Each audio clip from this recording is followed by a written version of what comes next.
Hi, welcome to Control Talk Now, your smart buildings videocast and podcast for the week ending November 15th, 2020. This is episode 384, where Kenny and I just talk about stuff, man, mainly smart buildings, HVAC.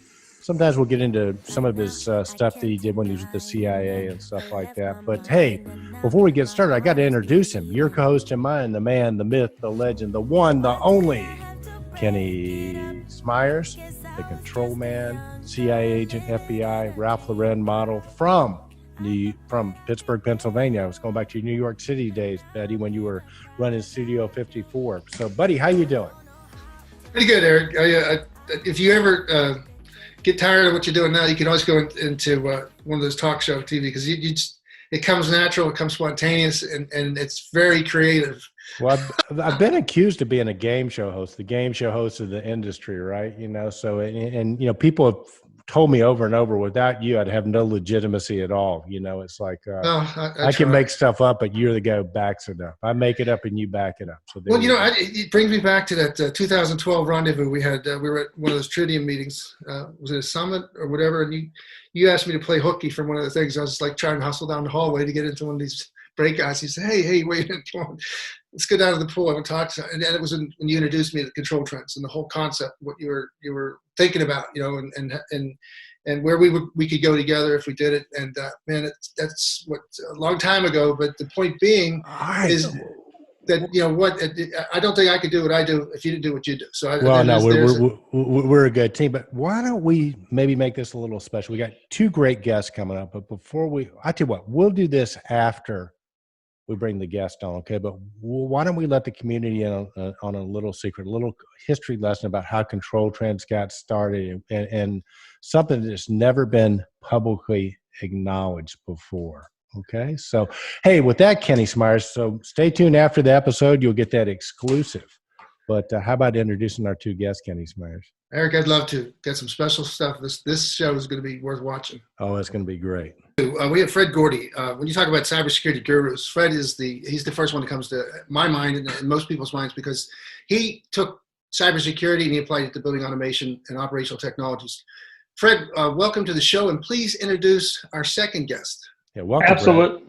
Thank you, guys. Again, as usual, appreciate you guys letting us get the opportunity to speak about what we're doing and how we can help. But today I'm really excited because the gentleman from Intelligent Buildings, who I consider not just a colleague but a friend, but also in some respects he's mentored me in certain ways. This guy is from Canada, but he is with Intelligent Building. His name's Usman Salim, and just a little bit about him is he is probably one of the more well-rounded people we have in our organization. He has worked in blockchain. He's also been involved with asset management, facility management. He's worked with REITs. He's been in the IT field. He's also worked in the data center environment, telecommunications. He's worked with several universities and also in the oil and energy and financial services. So again, I'm just excited to have him today. And Usman, take it away. Hey, Usman, man, thank you so much for being on the show with us, brother. I can't wait to get your perspectives just on everything, because it seems like you are looking at it from multiple dimensions. When I say we're talking about, the state of smart buildings and, vis-a-vis cybersecurity. That's what you guys sort of specialize in. So talk to us a little bit right off the bat about sort of, what you do with Intelligent Buildings and how you work with owners. Thanks a lot, Eric. Thanks, Fred, for that intro. I'm really excited to be here. Nice to meet you guys, Ken, Eric. Like I said, I've been a fan for a while, so it's really exciting to meet you virtually, albeit, but great to be here. My background is in building automation and controls primarily. I started off with an integrator where I did the whole cycle on design, hardware design, designing systems, programming systems, so software programming. And then I also did a bit of commissioning on the tail end of my time there. And that gave me, that sort of set the foundation for what was to come next. I've also then joined an organization that in our vernacular now is we would call an FDD provider, fault detection diagnostics, where what we were doing at that time was ingesting billing automation data, trending it, analyzing it, looking at it historically, seeing where the efficiencies are, seeing where the faults and issues are, and working not just with billing owners, but also with contractors, building engineers, over the whole construction cycle, right? So we had customers that were in the build phase, we had customers that were operating their buildings. And then in intelligent buildings over the last couple of years, my role has been on smart building strategy and cybersecurity strategy as well, where we work with executive and senior leadership to formulate the smart building strategy and how we plan that out from a conceptual perspective, and then also from an implementation perspective, where really the rubber hits the road. So that's been primarily my role with intelligent buildings, and we've done a lot of interesting projects, and we've dealt with a lot of different asset classes, from REITs to commercial real estate to corporate real estate to residential, data centers. It's been an exciting journey so far. Wow. Well, listen, I want to start right off because, Kenny and I primarily deal with the hardware side of things, right? So we, do everything from Distech to Honeywell to Johnson and everything in between. So let's just sort of start, if you don't mind, with what you've seen, changes in building automation controls, the hardware, what you've seen, the players that are getting it, what are they incorporating it, and what are they going to need to do as they evolve their systems to keep up with the demand for what the smart buildings are looking for, and so on and so forth. Well, we're now pretty much at the tail end of the era where siloed systems used to be the way that everyone operated, especially the vendors and the solution providers.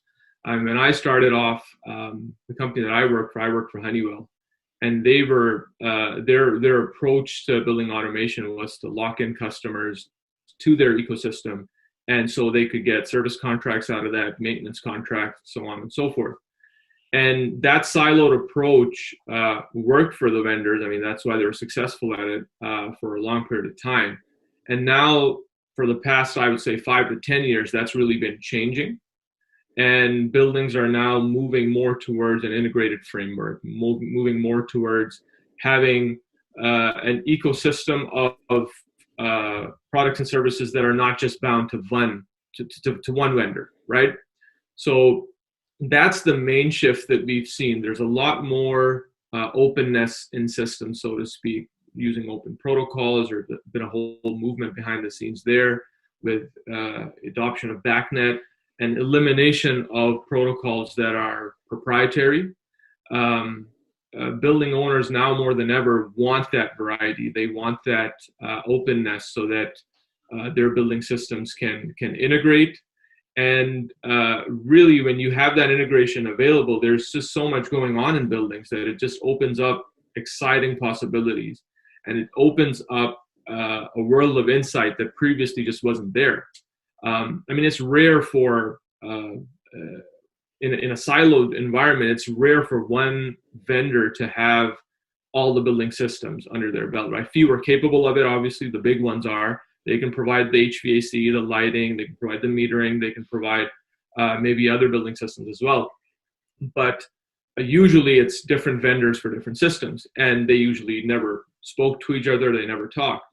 And when I was doing work, data analytics. Osman, let me hop in for 1 second real quick, Yeah. Because you're absolutely correct. The big vendors, including Honeywell, had their branch operations, and they would have the proprietary system. Now, also in fairness to Honeywell, they were one of the first people to sort of come through distribution and open a system up so the owner did have a choice. He could go to the branch and get the full services, or he could come through distribution and have more of an open system. So so for our listeners out there, the owners and engineers, Honeywell does have an open system as well as virtually every other major manufacturer. They typically give you can either go proprietary where the branch does the whole thing for you, or you can go open, typically through distribution. So anyway, sorry for interrupting, but I think that's a good point, because that really ties in well to the point I was making about that shift from having that proprietary system over to open system. And really, Honeywell with their partnership with Tritium and with Jace, that's really what opened that door. And then, the building automation industry went from an exclusive club to having outsiders now coming in, and then really bringing fresh ideas in. And, now we're seeing, so many solution providers and vendors that traditionally never heard of, and they're bringing fresh ideas to the table. They are, designing systems and solving problems that we've had for a while, but sort of just took it for, as challenges of the industry. And so it's an exciting time now where we're having a lot of different diversity of ideas, so to speak, in terms of how we deal with buildings, how we deal with the data that's generated from these buildings, and what we can get out of them, right? So I think that's been a major shift in the industry, and that's been the trend that I've seen over the past 10 years or so. That's very well summarized, Osman. I was looking through your LinkedIn page, and I saw one of the articles you wrote that caught my attention was the weakest link in cybersecurity. Now, my first guess, is that the human being? No, I'm just kidding. Tell us about that article, because what we're seeing here is the integration now of smart, intelligent buildings, cybersecurity, and then some of the things you just mentioned about the different asset classes, and what's important to them individually. But overall, what is just give us your summary of what you think the link is, or give us a summary of that article, the weakest link in cybersecurity. Well, you banged the nail on the head. It is the people part of cybersecurity and systems. That's really the link that is the weakest because of that variability. You can configure systems and you can configure processes in a way that makes them bulletproof, or makes them close to bulletproof as possible. But when it comes to people and their habits, that's really where we see the challenge. And for an industry like the building automation industry, where cybersecurity has traditionally never been a strong suit of people that are operating in this space, it's a challenge. One of the other articles I wrote was on the need for IT expertise and BAS personnel. And in that article, I quoted a study from BOMA, I think it was, that said that the average age of a building operator is 55 years old. And in my experience, I've seen, there's rarely that I've seen a lead building operator or building operator that is young. It's rare to find people right out of school or right out of college joining this industry, and that's concerning because these people who have been there for a while, they're a treasure trove of knowledge. They know, they've been at these buildings for years and years. Sometimes as many as more than a dozen or 20 years even I've seen at the same building. They know every nook and cranny. They know all they're literally like a database of the history of the building, right? And these are the databases that we're trying to build. Eric calls those guys building whisperers. Building whisperers. But yeah, and that's not inaccurate, right? Yeah, go ahead, Fred. Yeah, real quick, and you bring up a really good point, and this is something that we try to convey.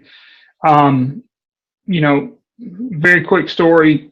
We had a gentleman that was helping us doing an assessment at a military base, and this guy was a treasure trove of knowledge.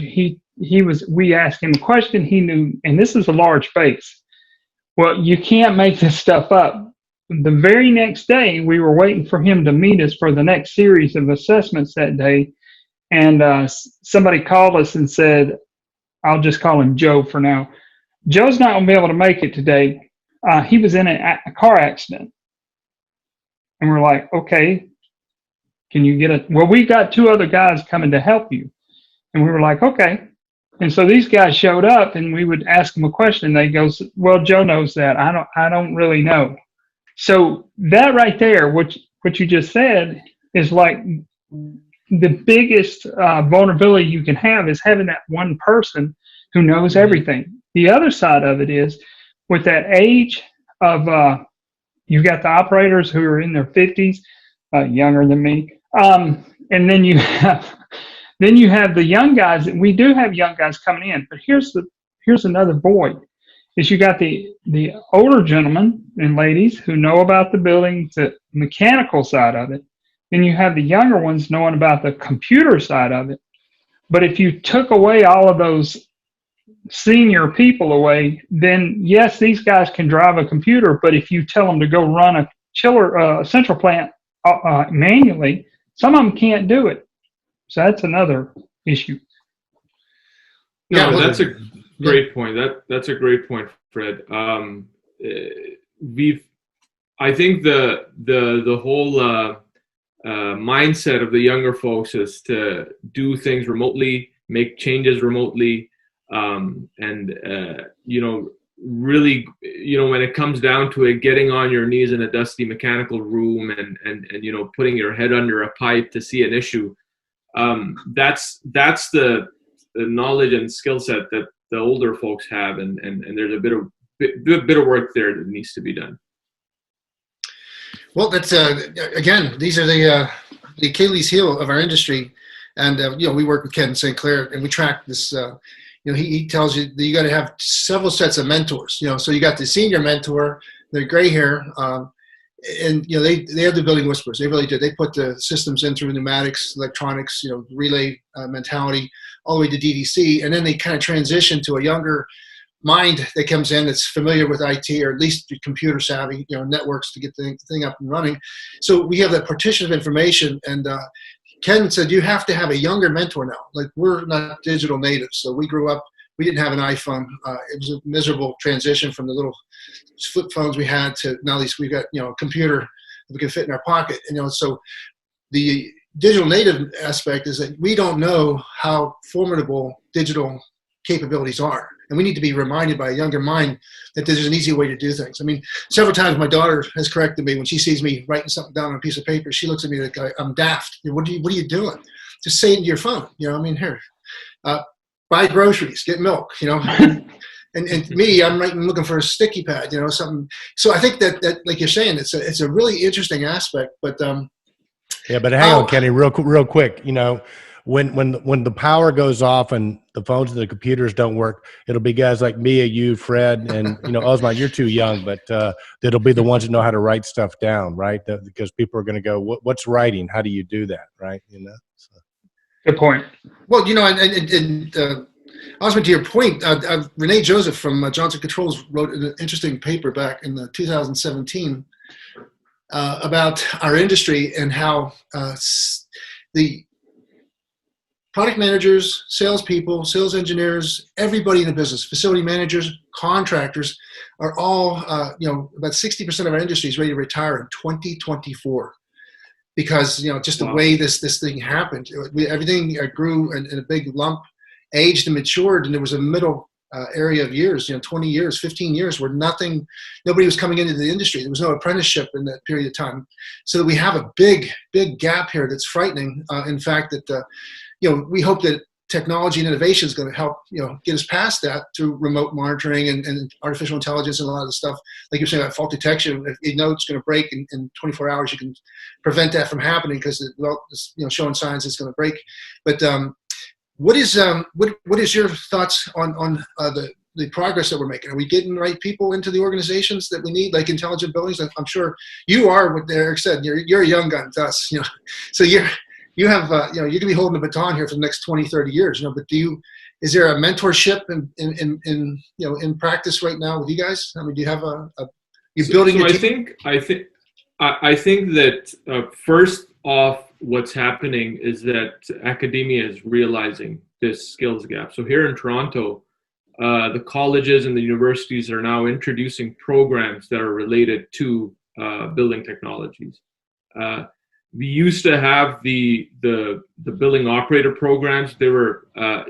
They again focused on that traditional side of operating buildings manually, whereas now they're much more well-rounded, and there is this partnership between the industry and academia that I think is really, really important with the pace at which the change is coming. So I think that's the first first positive point, plus point here, that there is academia has taken an active role in this. I think from an organizational perspective, because this industry now has that pace of technology and growth, it's become much more attractive, so to speak, because for young people, just being a building operator might not be as attractive, coming straight out of, graduating straight out of college or university, but it would be if they're, more hands-on on the integration side and really dealing with different technologies that are being buzzed around, right? Like you have data analytics, like artificial intelligence, for artificial intelligence, for example, we have now fault detection companies that are using AI algorithms to really automate the process of fault detection and building improvement and increasing building efficiency. So I think that makes the playing ground a little bit more attractive for the young folks coming into the industry. Yeah, it's one, we've said this before, but it's one of the few industries in the world, if you want to make a difference in the world and save the planet, right? I mean, there's such great opportunities here. And not only that, now with the data analytics, you can not only say you're saving the world, you can actually go to the bar and show people what you've done, right? Because it's and math. I think what is the term? What is I think U.S. Department of Energy came out with a statistic. What it is that 40% of the energy consumed in the world is done by buildings. Yes. That's a huge number. And now, if you even make a little bit of difference in terms of technology that's being developed or the way that the buildings are being operated, it's a huge difference. In 2015, I think I attended a conference here in Toronto. A gentleman named Jeremy Rifkin. I don't know if that name seems familiar. He's sort of a futurist, and he has ideas out there. And he mentioned, my memory's a little hazy right now, but he mentioned three main areas where any sort of technological revolution took place. You'd have a massive jump in technology when it came to energy technology. You'd have a massive jump in technological innovation when it came to transport. And there was one other aspect that he mentioned. And when you look at the world that we live in now with, the whole talk around Industry 4.0, his vision was that the buildings, the physical buildings, would really be the nucleus of all of that. Because the autonomous vehicles, the micro distribution now of the energy grid, all of that sort of can tie in, and the buildings can be, the connecting dots of all of those different technologies. Move us forward. Let's hop in. I think you got a great point there, Osman. And it's like, if you think about it with blockchain, and maybe for our listeners who might not know, maybe just a brief explanation of blockchain, because I know you have part of that. But one of the things I think that enables is for people to sell energy back to the utility. And in other countries, buildings could be great solar, collectors perhaps. And if they can sell the energy back, they could become sources of energy. And, Kenny's predicted for a while that our friends at Johnson Controls, with their battery technology and batteries, are going to set it up in such a way that in the very near future, they'll have the solar collectors or whatever on the top of the buildings. They'll go down to the batteries will store it, and they'll just run off of batteries. But speak about it, because I think this is a real possibility. And I've obviously vis-a-vis all the stuff that's going on with COVID and commercial real estate, people trying to figure out, people are going to come back to the buildings and so on and so forth. I mean, they could become our new utilities, perhaps. This is happening right now. We're talking to customers when we speak about smart building strategy. One of the aspects is sustainability and renewable energy. A lot of the forward-thinking customers that we have already are deploying solar fields across their buildings. depending on how viable it is, right? Like if you're located in northern Ontario in Canada, where you're not getting enough sunlight, it doesn't make sense. I've actually come across poorly implemented solar panels as well. There was a financial institution here that had solar panels on their retail branches, and these were branches that were located in remote areas, so to speak, right? And that wasn't such a good implementation of it, and it actually didn't really make much of a difference. But for areas where this is a viable solution, absolutely. Buildings can run off of peak times if they have that storage. Right now, historically, the problem with solar energy has been the battery storage or the energy storage side of it, right? Like you can have a really sunny day, really nice, and you can run everything in your building off of that, possibly. But the moment you have a cloudy day, you have to revert back to the grid or whatever conventional source you're using. So I think battery storage really is a game changer, and we are seeing more and more of our customers in some of their larger assets implement this and use it to their benefit. And I think that use is only going to grow. Well, didn't Elon Musk, Kenny, several years back, we were tracking him, and he came out with something called the energy wall, which, is primarily for residential.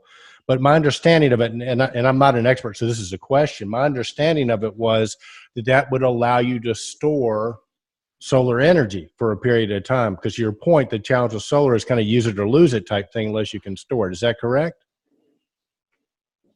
I'm not sure if you're asking me or I'm asking everybody. Anybody who knows the answer, please I think, join in. Well, just to revisit what you said about the Johnson battery, when we had an opportunity, we were surprised how Johnson looked at the world from a different viewpoint, from automobile batteries all the way to building batteries. Where in the mechanical rooms, every so many floors, you would have a battery about the size of a car that would do exactly that. And we would couple solar energy with wind turbines and every other thing that was available, and it would be to store this energy in these batteries and constantly keep the battery charged, and then everything would be PoE in the building.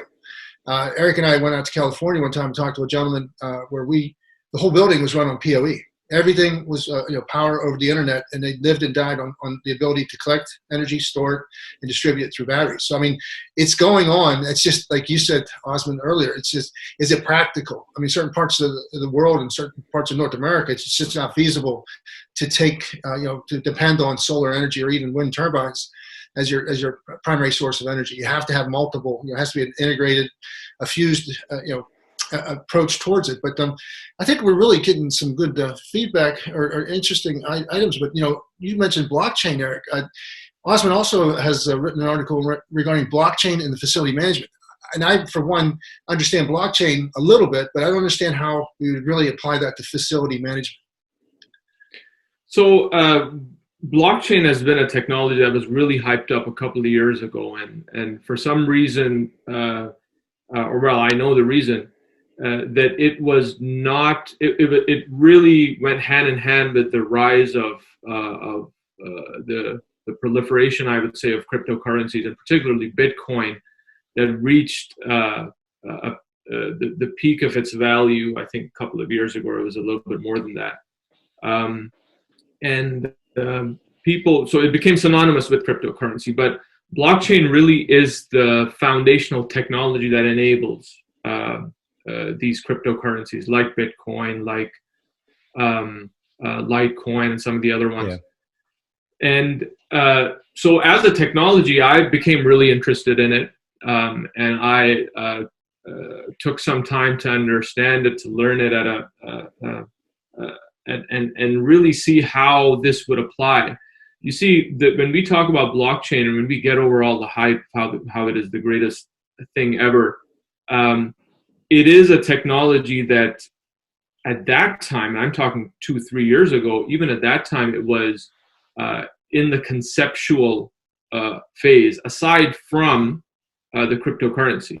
There have not been large-scale blockchain products that have made it mainstream.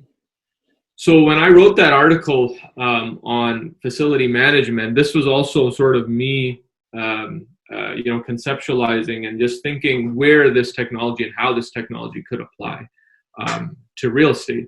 Now, blockchain is really a technology that is radically different in terms of how it's set up foundationally. And there are a lot of issues that the technology needs to overcome, specifically from privacy-related aspect. I remember that when I was learning about this, the new GDPR regulations came out related to privacy out in Europe. And so for people who don't know, I mean, blockchain is this immutable ledger that records any sort of activity, and that ledger is cryptographically linked, where one entry links to another, and it's immutable, meaning it can't be changed. And this provides a record of whatever activity it is that you want to record.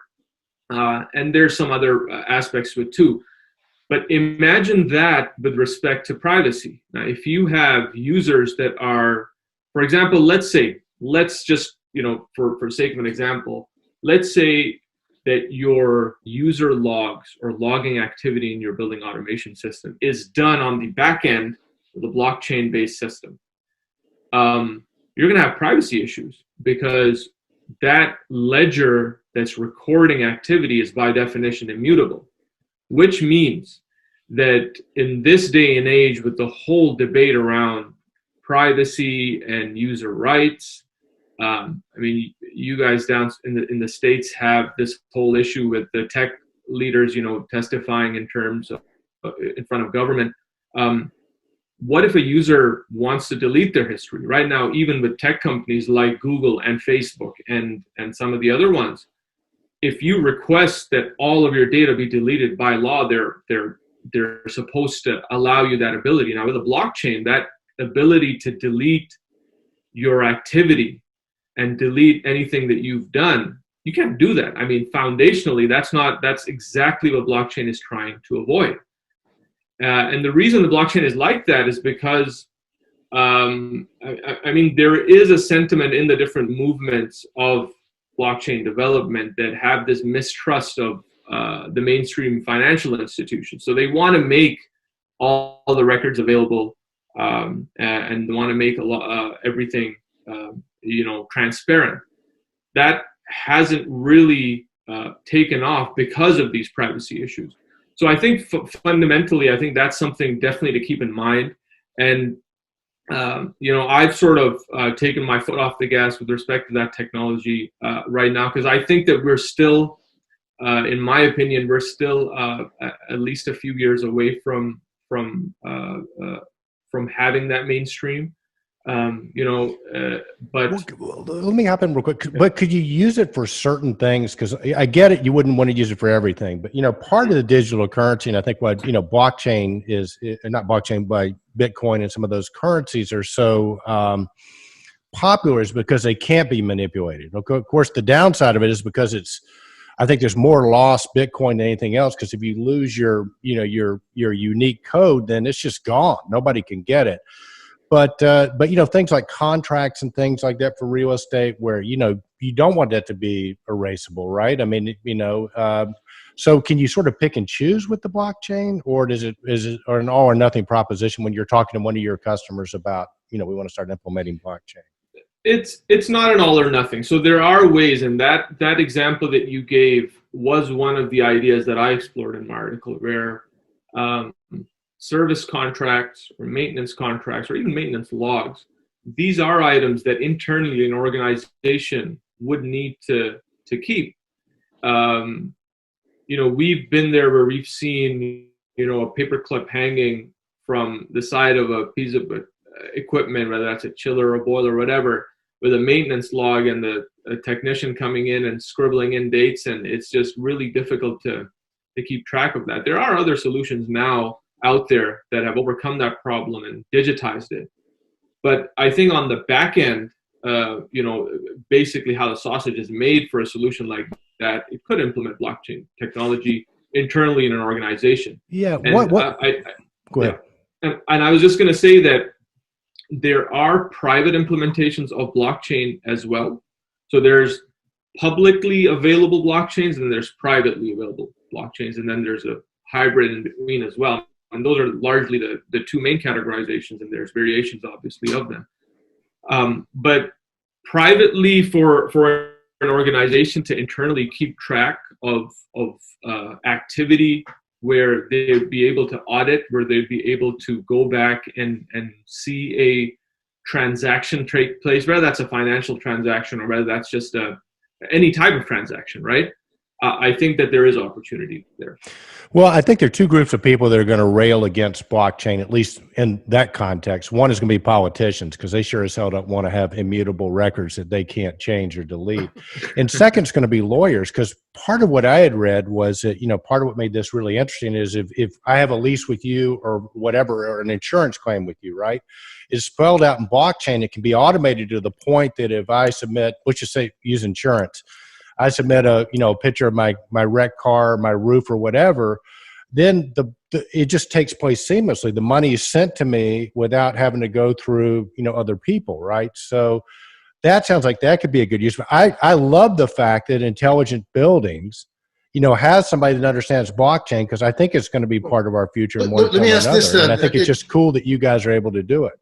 Well, the elephant in the room right now is that, okay, so you have blockchain, you have cybersecurity. And Fred, I'd like to hear your thoughts on it too. Are they mutually exclusive? Or because we know that cybersecurity is something so fluid and things are changing. Can cybersecurity and blockchain are they habitable together? So I've been sitting here listening to you guys, and you actually have given me some food for thought. One of the things that, and I honestly haven't thought about this aspect till right now. If you stop, well, let me back up and say this. I don't want to say good or bad on blockchain, but what I want to say is one of the things that we all tend to do is rush to solutions without foundationally putting things in perspective. And with that, what I mean is one of the things that NIST tells you is you must classify. And what I mean by that is you got to classify your risk. You got to classify your assets. It's classify. So when it comes to information is, for example, the privacy concerns are very valid. I mean, I don't want my credit card information. I don't want things about my personal life necessarily, being somebody getting in and being able to expose that or whatever the case may be, make changes to it. However, in a business environment, when you classify an asset, for example, you may classify that asset. Let's just take a Johnson NAE 35. That Johnson NAE 35 role may be to control the air in a common area, or it may be used to control the temperature in a data center. Okay. Well, which one is more risky? The data center. Yes. Because the common area, if I'm a little hot or I'm a little cold, I mean, it's an inconvenience. Okay, it's an inconvenience, but it's not a big problem. So then one of the things that you must do in any kind of cyber forensics is you must be able to access information that has ultimate integrity, meaning it can't be messed with, nobody could have modified it, that kind of thing. And so when you're classifying that information, that information is vital to the business. It's not vital to you personally, right? So when we get ready to incorporate these technologies, in all accounts, if I want to incorporate every action that an operator does to a system and keep it secure and irrefutable proof that is has not been changed or anything, then there is no privacy concern because you work for that company, right? But then if I'm passing credit card information or something like that, that's a different story. Just some food for thought. Well, it's really good stuff. We've opened up a lot of interesting topics here. And again, to Osman, to circle back here, you're part of Intelligent Buildings. Intelligent Buildings is clearly a leader in the smart building industry. We discussed, HVAC being one of the fastest growing, industries in North America, and the skills gap, it's there, but we know it. It's being addressed. It's closing. Our industry is becoming more interesting and challenging. So we're drawing more talent to our industries, and then we're dealing with these issues like cybersecurity, blockchain. Where do you see our next stepping point? Is there standards that are going to come about that we know all this stuff, and we're going to be training people so that every building is going to become smart, and every building is going to have some fundamental structure framework in there that deals with cybersecurity? I mean, does this stuff get regulated, or is this all a personal or corporate initiative that people get at different times and based on different needs and financing and stuff like that? I think from a strategy perspective, cybersecurity is a really, really big piece of that strategy. And now with the proliferation of IP technology and everything using the internet to communicate, cloud services, and all of that, cybersecurity is going to be a fundamental component that's going to be embedded in any sort of a smart building strategy. When you look at strategy, the way that Intelligent Buildings approaches the topic, I mean, it sounds, when you speak of strategy, it sounds like a lot of fluff per se, but there's two ways to look at it. And the way that we approach it from an organizational perspective, we have a top-down approach where we are focusing on the organization's business objectives and goals. And that's really where we start. A lot of times in practice, people tend to throw in technology to begin with, and that's not our approach. We approach the business objectives of an organization, whatever they may be. They might be trying to reduce energy or increase sustainability. They might be able to, they might want to save money on their operations, or just save money by saving energy.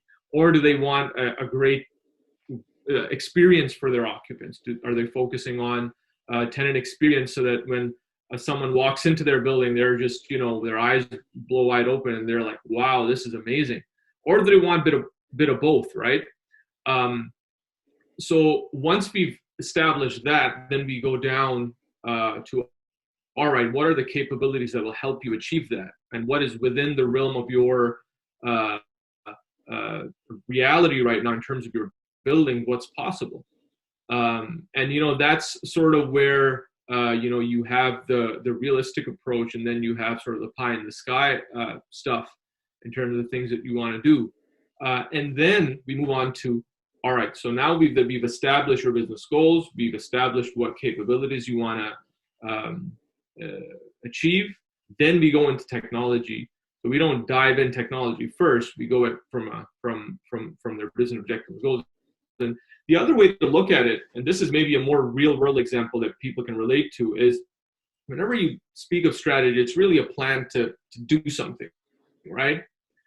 So when we say that we start with the business objectives and goals, if you look at it from a timeline perspective, really what we're doing is we are postulating the end point or the goal of the building, because that's really the end state, right?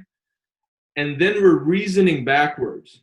And maybe a really simple example to understand this, let's say, I've been invited to a conference. So let's say I've been invited somewhere to speak. So the first thing would be that they'll give me a date, a venue for that place, right? So that's my end goal, is to deliver that speech or lecture or whatever have you, that to attend.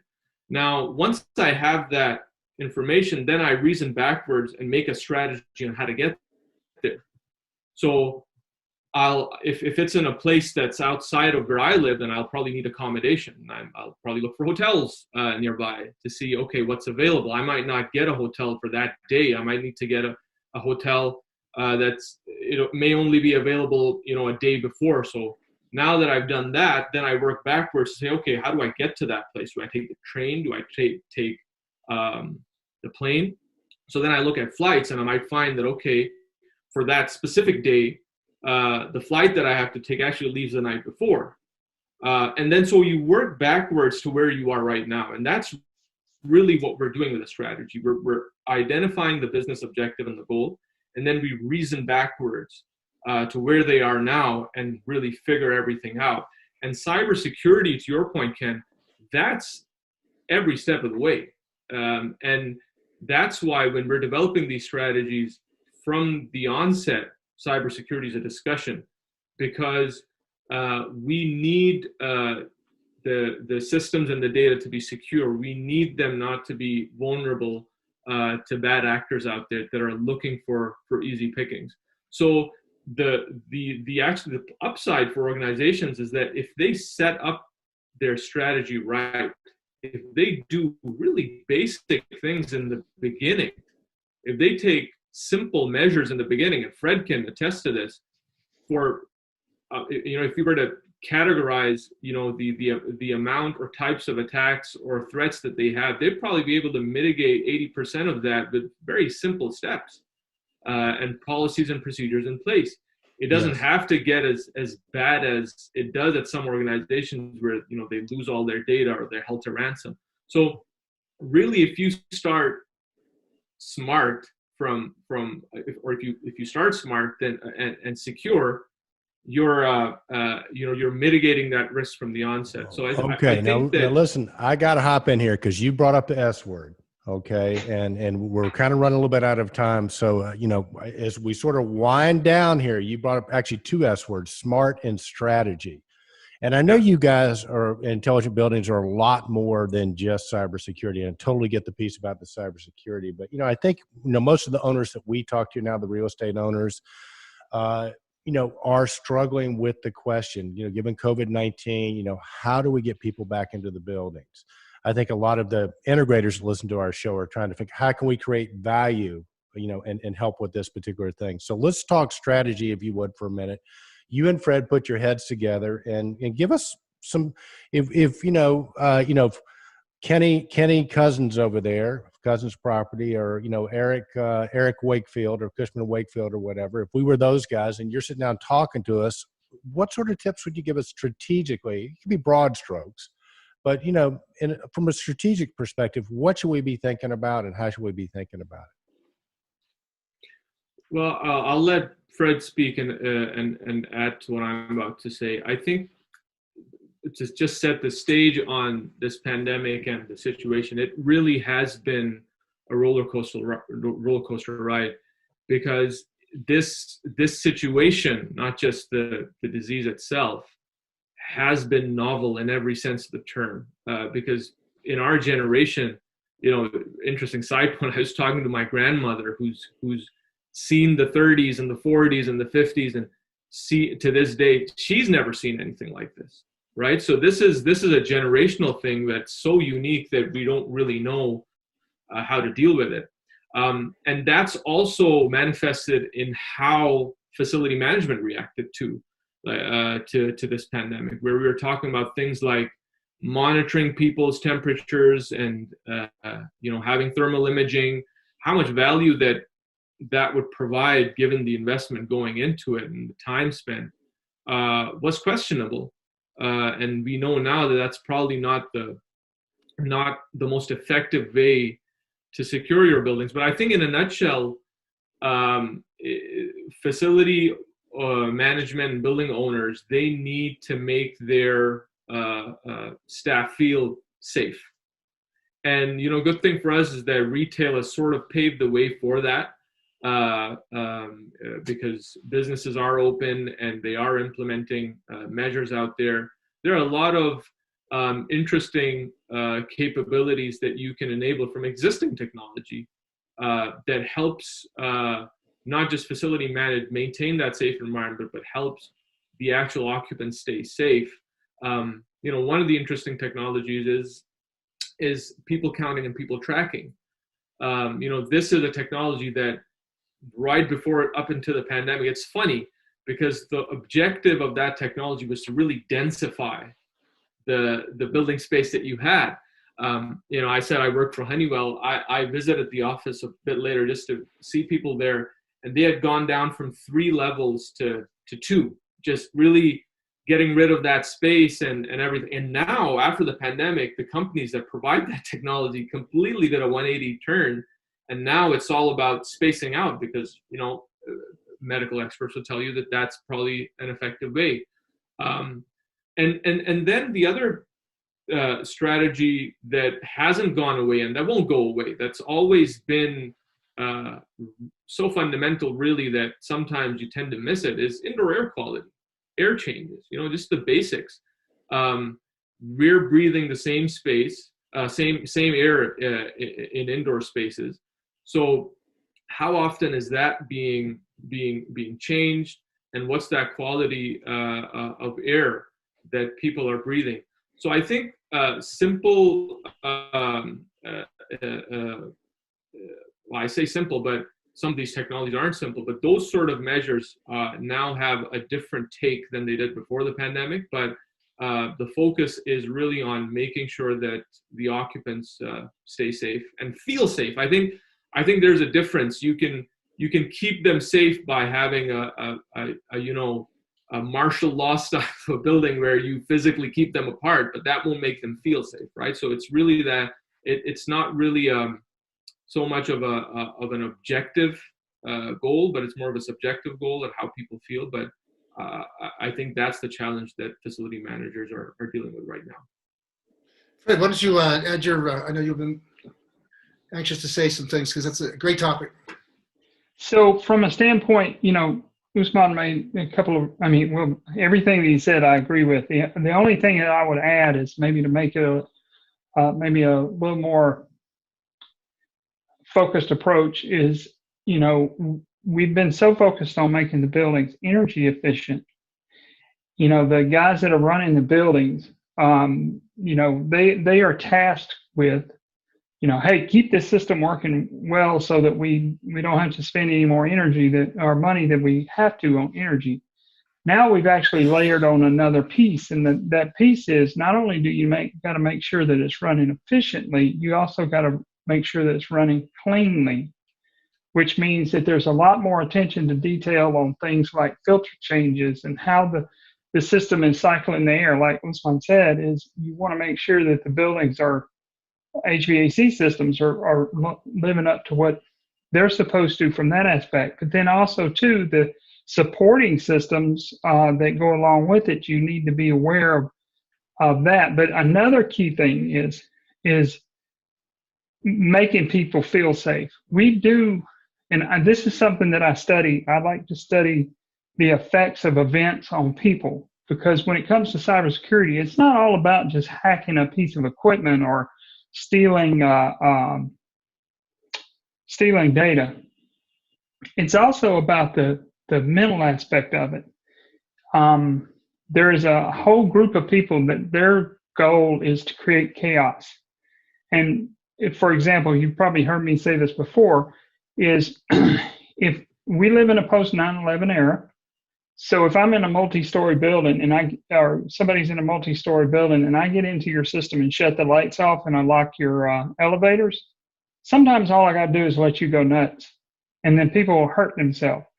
And this is something I've been predicting for a while, and it's actually, I'm not going to say it's 100% confirmed, but so far in the world, there have been 3 deaths that have been attributed to control system intervention. I'll put it that way. So I say all that to say this, is the bad guys are always thinking. They think all the time. They don't stop. It's not, there's no end in sight for this. This is also another thing they can use. So think about that. They can use it for phishing. They can use it to actually hurt somebody. So the building control guys, the facility guys have got to stay alert and aware to make sure that they're doing their job to make sure that people feel safe. Well said, Fred. And listen, Kenny, I'll let you have the last question, but just sort of to set the stage, I think more than ever, it's important to have experts in particular fields like intelligent buildings, Usman and, Fred and the team. I mean, you guys specialize in working, again, from the top down, working with the CEOs and the executives. I think you guys are really good at not making it too technical for the CEOs and stuff like that, but understanding the strategy and implementing it. Usman, it's so cool that you're on the team now. Real quick before Kenny asks the final question, what's the best way for people to get hold of you guys? Well, you can find us on our website, intelligentbuildings.com. You can also reach out to us personally. We're on LinkedIn. We're very active, both Fred and I. Send us a message, and we'll respond usually within the day. And that's probably the best way for me is to get in touch with me through LinkedIn, and then we can continue the conversation over email or phone or however. This has been so awesome. Usman, we got to get you to come back on. But Kenny, I know you got a question, so let's I'll ask tell you the what, final this question, has buddy. been nothing short than brilliant. You guys are, this is more fun than watching football. Notice. Anyhow, you know, you just opened up so many more thought processes, but, you know, we had this metric, the 330-300 metric, where, you know, it was basically the spend on what it costs per foot, a square foot in an office building. You spend $3 for the energy, $30 for the overhead, the rent, the desks, computers. And the 300 metric was the productivity measure of what the people could do and improving that, making it a better environment, like you were saying, Usman. There's a recent article that came out. It was called "New Perspective from Pandemic to Performance: Purpose of Place, History, and Future of the Office." And it really caught my eye because, you know, we know that there's been some extraordinary damage to the value of real estate. And like you said, people feeling wholesome and safe inside of a building is a tricky, subjective thing. But they're saying that this office is never going to go away. The social needs, from esteem to the mentorship and networking, the productive environments that are created inside of a group of professionals inside of a building, the capital requirements. People can't afford some of the equipment they need to do their jobs. They have to go to a building to have access to those resources. And then the management requirements for command and control. So I don't think we're ever going to see offices really and truly go away, you know, the way some of the, you know, predictions have been and some of the actual performance now. You know, people, my daughter told me they weren't going to go back to work now to like the third quarter of 2021. I'm like thinking this is going to go on indefinitely. But, you know, I think what you're doing here, guys, is you're adding another metric. Intelligent Buildings now is saying, okay, you've got the 330, 300, but then you've also got another metric of this thing that puts it all together, the cybersecurity, you know, the new technologies, fault detection, and the smart building factor. Is that something that we can put a metric to that say, you know, that it costs you this much money per square foot to make your building a place that's cyber secure and creates that wholesome well-being feeling for your employees? Is that a metric that we could ever put our finger on? I'll take it. Yes. The short answer is yes. But with any company that we work with, there are always circumstances and specifics of how they do business. So I'm not going to sit here and tell you that there'll be a magic, you know, calculate your payments on your car or whatever kind of thing. However, there is like a utility bill. Yeah. But there is I don't want it to sound like it's a major undertaking in that we got to start from scratch every time. Foundationally, yes, we can do that. What's your building's IB rating, right? Your intelligent buildings rating, your IB rating. If you have an IB rating of 10 or above, then you're going to get a payback of whatever. And not only that, you can put a sign with a picture of Fred on your building, said this building has been certified by Fred and Usman. It has, and Rob Murchison and Tom Shirtles has an IB rating of 100 plus. There you go. Well, see, I see that coming too. I you know, in the back of my mind, I see that these endorsements and standards, you know, ASHRAE does its darndest to get things up to speed. Like you were saying, I mean, the simple stuff, filtration, ventilation, dilution of air, you know, air changes. You know, we got all these things are undersized. They can't push that much air. They can't do that many air changes. And then heck with efficiency. I mean, that's out the window now. I've run it 24/7. So I just, we've got some more challenges, but again, to Eric's point, it's really great to see a fusion of talent that's so strong, like a faculty, in my opinion. Like Intelligent Buildings has got one of the strongest you know, faculties in the business. So well yeah, and our industry's lucky to have you two guys on board too, guys. Thanks so much for taking some time to be with us today. Get you guys come back on in 3 or 4 weeks and let's talk some more. Sure. And listen, I think next time we're going to do a stock tip one, because you guys are really good stock pickers. All right, guys. Thanks so much. Have a great weekend. Thank you. Appreciate it. Everyone. What great stuff. I mean, intelligent buildings, are they just cornering the market on like the smartest guys on the planet? You know, Oh, it's like, they get their share. Again, I use that word faculty, but that's what it reminds me of, because it's like a university of building automation, intelligent buildings, smart connected buildings. I mean, everything we've ever talked about, buzzwords, and of course their name is a real a great yeah. marketing coined term, intelligent buildings, and I think Fred, he's just.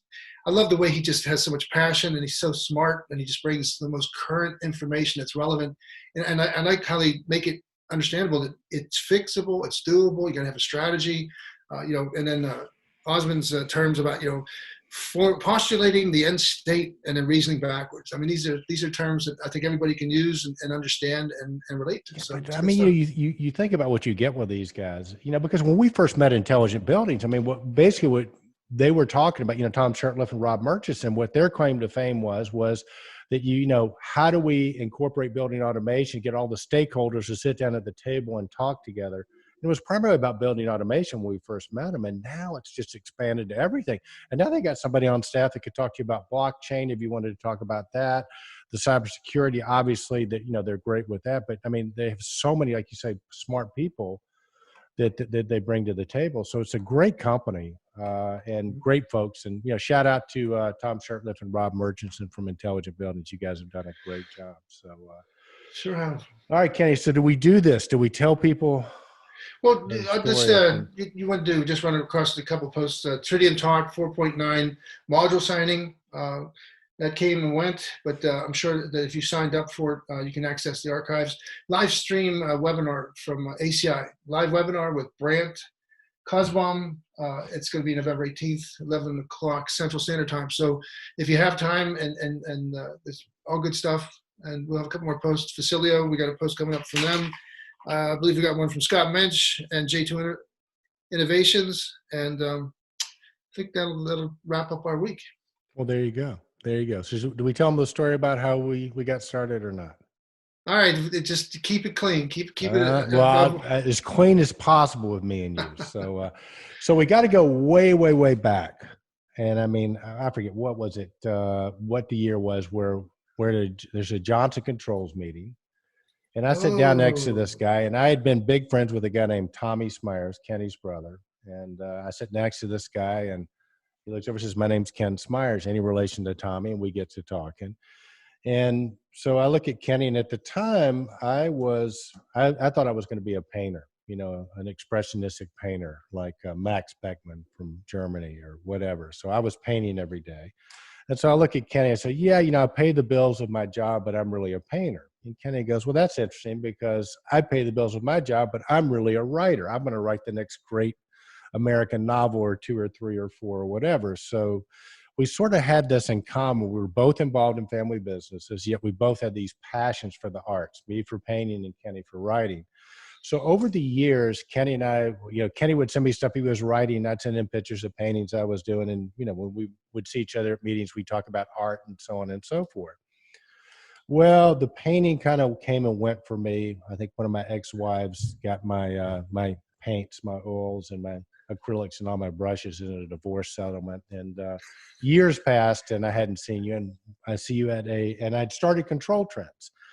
And, I started Control Trends with the idea that, it would be, great to get some information, and we need to there's a whole story there. But once I got it started, then it gets back to content. I mean, creating content for anybody that's done a website knows, that is work. So it gives you an appreciation for our friends at Distech and some of the great people that do the websites. It's a lot of work. So I'm pondering over a cocktail at the Red Rocks. It was a Tritium meeting. Gosh, I've got to come up with a post for tonight. What am I going to do? And I don't like to write. I like to do the videos. And I look up, and who do I see? Kenny Smyers, my Kenny Fitzgerald Smyers, the writer. So immediately an idea pops into my head, and I say, Kenny, let me buy you a drink. And so, well, I got to go to me. I said, "Come on, Kenny, it's a drink. I'm buying." He goes, "Okay, if you're buying, I'm having a drink." So, and one drink led to 2 drinks, led to 3 drinks. And I asked Kenny, I said, "So Kenny, have you been writing lately? What have you been writing? You hadn't sent me anything." "Well, no, man, I hadn't had time to write. It's been busy, it's crazy," and so on and so forth. I said, "Well, Kenny, I got an idea." He goes, what's that? I said, I got a way you can practice your writing and hone your craft and get some stuff publicized. And he goes, well, what's that? I said, write a blog for control trends. He goes, oh, that website, you got a blog for control trends. I said, yeah.